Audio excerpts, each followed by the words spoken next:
Very good afternoon. Welcome to the Midday News on Rajya Sabha TV. I'm Ashwarya with you. All the big developing news stories from India and across the world coming up in the next 30 minutes. First up, a look at the top headlines.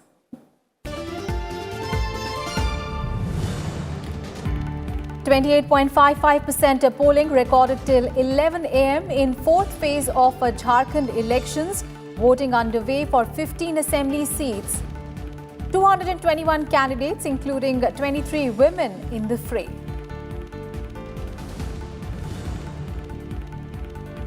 CJI Bob Day issues a stern warning, tells the Jamia AMU students to stop violence.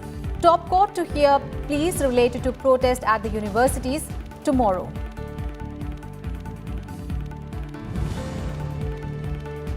Finance Minister Nirmala Sitharaman begins pre-budget consultations with stakeholders, focus on initiatives to boost economic growth.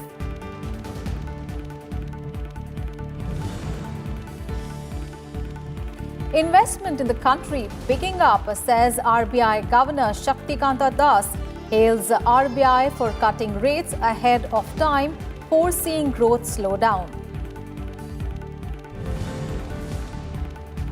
Our nation pays a tribute to the martyrs of 1971 India-Pakistan war on Vijay Divas. Vice President Naidu hails the Indian Army's indomitable gallantry, courage and patience for writing the glorious victory saga. Prime Minister Modi also salutes Indian soldiers for their sacrifice. Polling is underway for the fourth phase of assembly elections in Jharkhand. An estimated 28.55% polling was recorded till 11 a.m.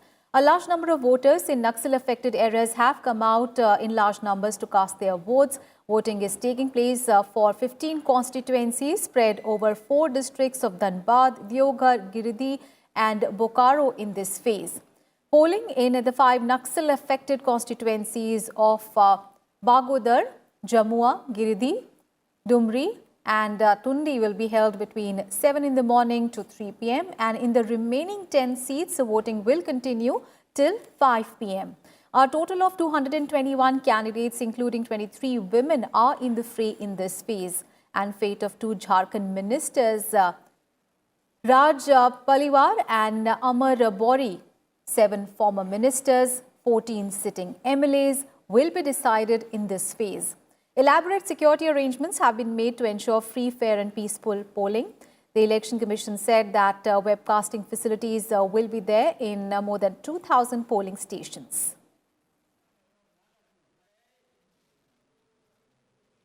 And early in the morning, Prime Minister Narendra Modi accused the Congress and its allies of raising a storm over the Citizenship Act. This was yesterday. He asserted that the opposition parties were behind the unrest and arson in parts of the country. Prime Minister Modi was addressing an election rally in Dumka district yesterday.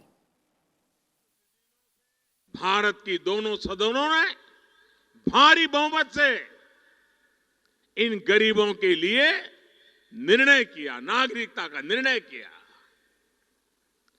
लेकिन ये कांग्रेस वाले और उसके साथी क्या कर रहे हैं?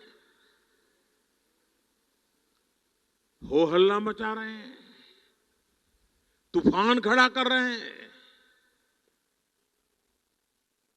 और उनकी बात चलती नहीं है तो आगजनी फैला रहे हैं। कांग्रेस के लोग, उनके साथी, हमारे विरोध करने वाले लोग, अगर समझ सकते हो तो समझो, आप ये जो कुछ कर रहे हो, आप लोग जो हो रहा है उसको मुक्त समर्थन दे रहे हो।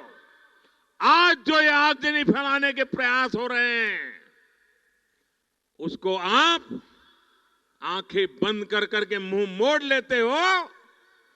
देश उन्हें देख रहा है और देश का विश्वास पक्का हो जा रहा है।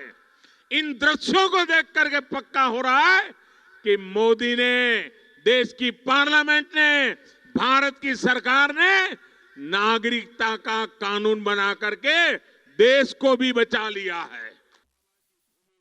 The Prime Minister said that both houses of Parliament had passed the Citizenship Amendment Bill to give respect to the minority communities from Pakistan, Afghanistan and Bangladesh who had fled to India. He said that they were forced to live a life of refugees. He said that the centre and the Jharkhand government have taken many welfare measures and initiated programs for all-round development of common people. साथियों, झारखंड के लोगों के लिए अपने आदिवासी भाइयों बहनों के जीवन को आसान बनाने के लिए भाजपा के प्रयास हमारी नियत और हमारे सेवा भाव के जीते जागते सबूत है। यही सेवा भाव आपके जल, आपके जंगल और आपके अधिकार को सुरक्षित करने की गारंटी देते हैं। भाजपा की सरकार आपको पूछे बगैर, आपकी अनुमति के बगैर कोई भी कदम नहीं उठा सकती। जनहित, जनभावना और आपकी इच्छा के साथ ही आपकी इच्छा ही ये हमारे लिए सर्वोपरि है। Meanwhile, campaigning for the fifth phase of elections has intensified in Jharkhand. BJP President Amit Shah will address 2 election rallies in the state today. He will hold public meetings in Pakur and in Porerhat. The fifth and final phase of polling for 16 seats will be held on 20th of December, and the counting of votes will take place on 23rd of December. And on to the other top story that we are tracking this afternoon. The Supreme Court will hear all pleas related to the Jamia Milia Islamia clashes tomorrow. The Supreme Court today agreed to hear the matter pertaining to the alleged police action on students in Delhi's Jamia Milia Islamia University during anti-citizenship protests and the Aligarh Muslim University protests in Uttar Pradesh that took place on Sunday. While asserting and agreeing to hear the matter, the top court also issued a stern warning to the students to stop riots, citing the destruction of property amid Anti-Citizenship Amendment Act protests in the national capital. The Chief Justice of India, S.A. Bobde, said that if violence and destruction of public property continues, we will not hear the matter. The Delhi police has also registered 2 FIRs against the Jamia students for arson and rioting during the protests. And several pleas have been filed after violent clashes were reported between Delhi police and Jamia students on Sunday, and pleas on similar clashes in Aligarh Muslim universities will also be heard by the Supreme Court tomorrow. Finance Minister Nirmala Sitharaman is holding pre-budget consultations with various stakeholders today. In the meeting that is underway, the Finance Minister will seek inputs from the industry bodies, farmer organizations and economists for boosting growth. The Finance Minister will also meet stakeholder groups of new economy, startups, fintech and the digital sector. And later in the day, she will hold consultations with the representatives of financial sector and the capital market.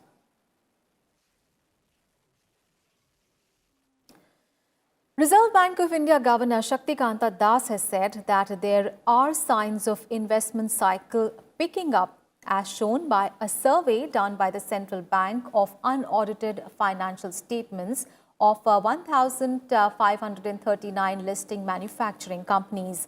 The RBI governor also said that the central bank had acted ahead of time by starting to slash rates in the month of February this year, and hoped that the decision to pause the cuts earlier this month will prove to be a right call over time.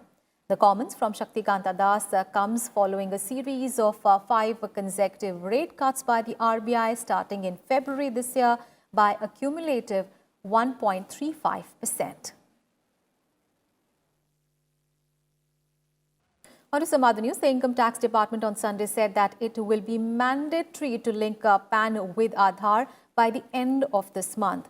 The deadline to link the PAN with Aadhar was extended till 31st of December by the Central Board of Direct Taxes through an order issued in September this year. The Tax Department has stressed that Aadhar PAN linking is mandatory for those filing income tax returns.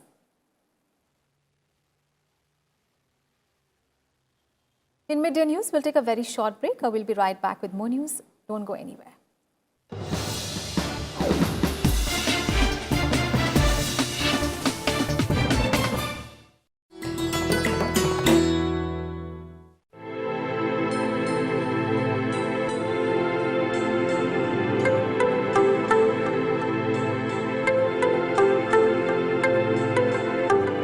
Rabindranath Tagore was awarded the Nobel Prize for Literature in 1913 for his book Gitanjali.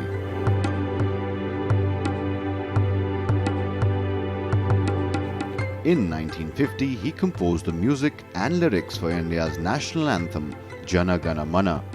And when Bangladesh became independent in 1971, they chose Tagore's song, Amar Shonar Bangla, as its national anthem.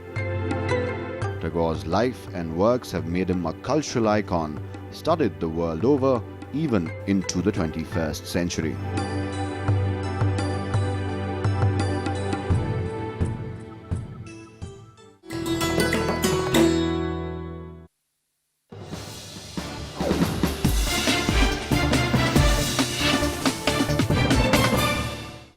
Welcome back after the break. Vice President Venkaiah Naidu has asked the police forces to be extra sensitive in the matters relating to crimes against women and children. He asked the police to register every FIR without delay in such matters and investigate every such case thoroughly. Expressing concern over the rise in the number of crimes against women and children, especially the heinous ones, Naidu opined that along with the setting up of fast-track courts to deal with such cases, it was important that special teams of police officers were set up to investigate such crimes. The Vice President was addressing a gathering on Sunday after presenting the President's colours to the Gujarat police in Gandhinagar. Rise in the number of crimes against women and children, especially heinous crimes, troubles me deeply. We have been hearing incidents here and there across the country.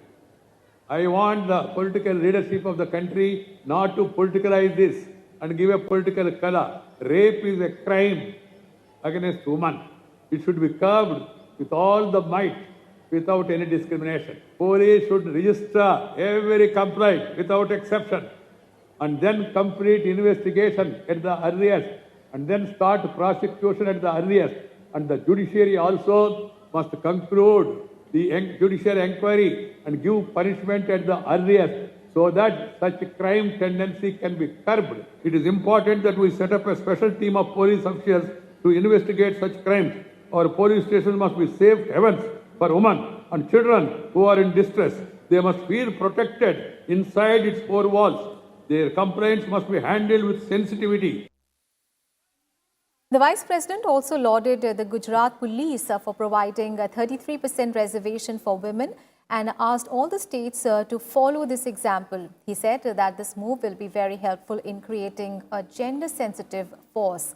The Vice President also asked police to be proactive, service-oriented as well as people-oriented so that public confidence in the system was always maintained. He suggested upgrading the infrastructure, addressing the manpower shortages, training personnel on ICT, training in fields like forensics, law, cybercrime, financial aptitude and others to deal with the modern crimes.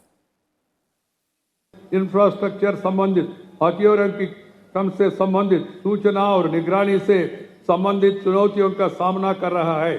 सुरक्षा कर्मियों की कमी और भ्रष्टाचार police बलों के सामने बड़े चुनौती है। वर्तमान संसाधन और इंफ्रास्ट्रक्चर पुलिस बलों की जरूरत पूरा करने में सक्षम नहीं है। पुलिस विभाग में कर्मियों और मानव संसाधन की काफी कमी है। इसको जल्द से जल्द पूरा देश में पूरा करना चाहिए। And Vice President Venkaiah Naidu also asked the youth of the country to draw inspiration from the extraordinary life, work and principles of Sardar Patel and asked them to serve the nation with the same determination and selflessness. Addressing the 62nd convocation ceremony of the Sardar Patel University in Vallabh Vidyanagar, Anand on Sunday, the Vice President said that Sardar Patel serves as a source of constant inspiration to millions around the country even to this day. He said that the nation would ever be grateful to his vision, his stealthy resolve and commitment to the unity and integrity of our country. Hard work, honesty, courage, forthrightness, firmness and steely resolve made Vallabhbhai the real Sardar. The leader, the youth of this country must draw inspiration from his stalwart's extraordinary life, his work, his principles and serve the nation with the same determination and selflessness. And describing the youth as leaders of the new and resurgent India, the Vice President urged them to take a lead in eradicating social evils of caste and gender-based discrimination, communalism and corruption that hamper nation's all-round progress. He also asked the youth to take forward India's great legacy of innovation and explore affordable, pragmatic and scalable solutions. Unity is the need of the hour. We may belong to different regions, we may belong to different religions, we may be speaking different languages, and we may be wearing different attire, we may be eating different foods, but we are all one. विविधता में एकता भारत का विशेषता अलग भाषा अलग वेश फिर भी अपना एक देश.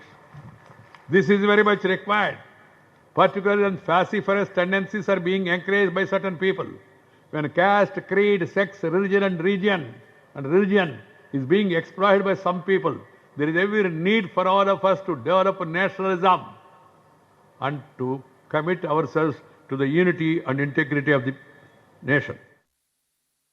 Stating that any development agenda proposed must always pass the test of sustainability, Venkaiah Naidu observed that the environment must not become a casualty to development. India aspires to be among the top 50 countries in the Global Innovation Index by 2022. Innovation, incubation, Make in India, Skill India, Digital India, Clean India, these are all the programs before us. We must all join those programs and make them a grand success. India, as I told you, is one of the top 3 startup-friendly ecosystems. Any development agenda that we propose must have passed the test of sustainability. I must stress, environment must not be the casualty of development. We are at a tipping point today. We must factor in the environmental consequences into each one of our development plans or suffer catastrophic consequences. On to some other news, the Supreme Court on Monday directed the centre and the states to appoint information commissioners in Central Information Commission and State Information Commissioners within 3 months. The court said that there was a need to evolve guidelines to stop the misuse of the Right to Information Act. A bench headed by Chief Justice S.A. Bobde took note of the submissions of lawyer Prashant Bhushan that despite the Apex Court's 15th of February judgment, the centre and the state governments have not appointed information commissioners in CIC and SICs. The bench also directed authorities to put up on government website the names of the members of a search committee for the appointment of CIC's information commissioners within 2 weeks. And the nation celebrates Vijay Divas today to commemorate India's victory over Pakistan in the 1971 war. Tributes are being paid to martyrs, and in the morning, tributes were paid to the martyrs at the War Memorial on the occasion of Victory Day. Minister of State for Defence, Shripad Yeso Naik, also saluted the martyrs. During this time, the 3 army chiefs also paid tributes.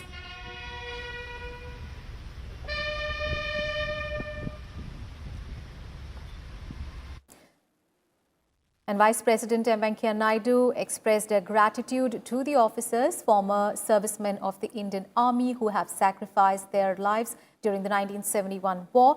The Vice President hailed Indian Army's indomitable gallantry, courage and patience for writing the glorious victory saga. And on the occasion of Vijay Divas, Prime Minister Narendra Modi also said that he salutes the courage and valor of Indian soldiers. In a tweet, he said that the history created by our army on this day in 1971 will always be engraved in golden words. In 1971, India won the war against Pakistan that resulted in the birth of Bangladesh. then East Pakistan. And also on this day, 93,000 soldiers of the Pakistani army surrendered to India. On to some international news. The new national stadium in Tokyo was inaugurated on Sunday, 6 months ahead of the Olympic Games 2020. It will be used for the first time during the Emperor's Cup final next month. With its 68,000-seat capacity and design details that highlight Japan's taste for nature, the stadium was inaugurated by Japanese Prime Minister Shinzo Abe. It cost around $1.44 billion to build, slightly under budget. Abe said that the venue would leave its mark on history.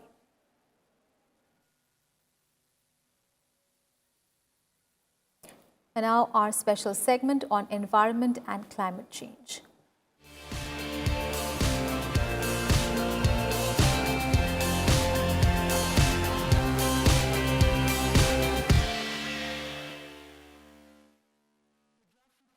The Marathon Climate Dialogue, which lasted 2 weeks in Madrid under the aegis of the United Nations, concluded on Sunday. There was a significant discussion in this dialogue about controlling the extraordinary rise in the temperature of the Earth.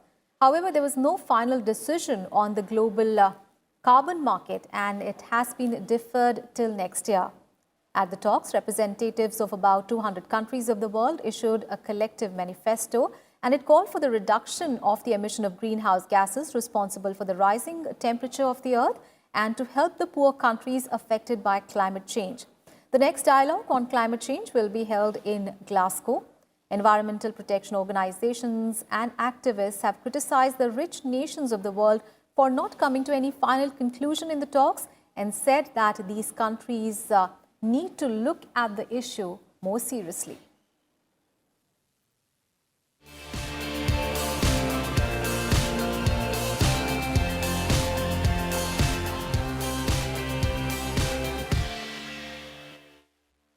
Let's get to the weather updates. And cold wave conditions persisted in most parts of the north of our country as minimum temperatures dipped further due to snowfall in higher reaches of Jammu and Kashmir and Uttarakhand. Dras in Ladakh recorded the coldest place at -19.6 degrees Celsius. There was moderate fog in Delhi as well in the morning, with the minimum temperature settling at 9.6 degrees Celsius. The visibility was reduced due to fog in many parts of the city. And in Uttarakhand, at least 3 people died in separate snowfall-related incidents in the past couple of days.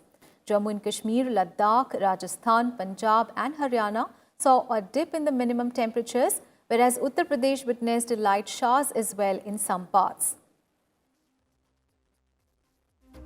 And that's it in this edition of Midday News. We'll leave you with the weather updates from across the major cities of the country. Thanks for watching.